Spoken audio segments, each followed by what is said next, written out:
Bonsoir, bienvenue dans le 20h BFM. Je suis très heureuse de vous retrouver et de passer le week-end évidemment en votre compagnie. À la une, ce soir, c'est 12 minutes d'incursion dans le ciel estonien et une nouvelle provocation de la Russie. 3 MiG-31 interceptés par des avions de chasse de l'OTAN. Ça a duré 12 minutes. Les réactions sont très nombreuses et deux questions se posent ce soir. Que peut faire l'OTAN? Jusqu'où cela peut-il aller? On va évidemment en parler longuement dès le début de ce 20h BFM. En France, l'ultimatum de l'intersyndicale à Sébastien Lecornu.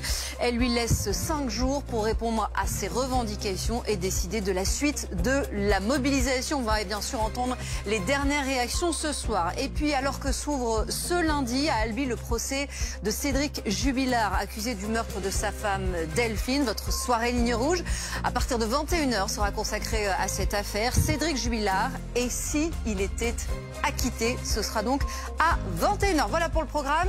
Soyez les bienvenus. C'est parti pour le 20h BFM.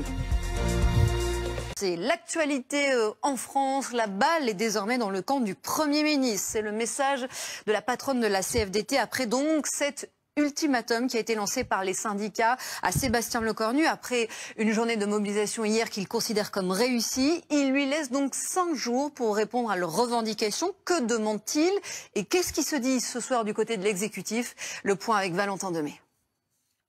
Nous passons évidemment à votre soirée ligne rouge qui, je vous le disais, donc dans le sommaire est consacrée à cette affaire Jubilard, alors que le procès de Cédric Jubilard s'ouvre ce lundi. Il est donc accusé du meurtre de sa femme Delphine. Enquête sur les éléments à charge et à décharge qui vont être présentés donc lundi devant la cour d'assises du Tarn. C'est une enquête ligne rouge qui est signée Nicolas Badjo, Maxime Brandstetter, Isabelle Quintard, Nicolas Badjoni, donc Élodie Noiret. Très belle soirée.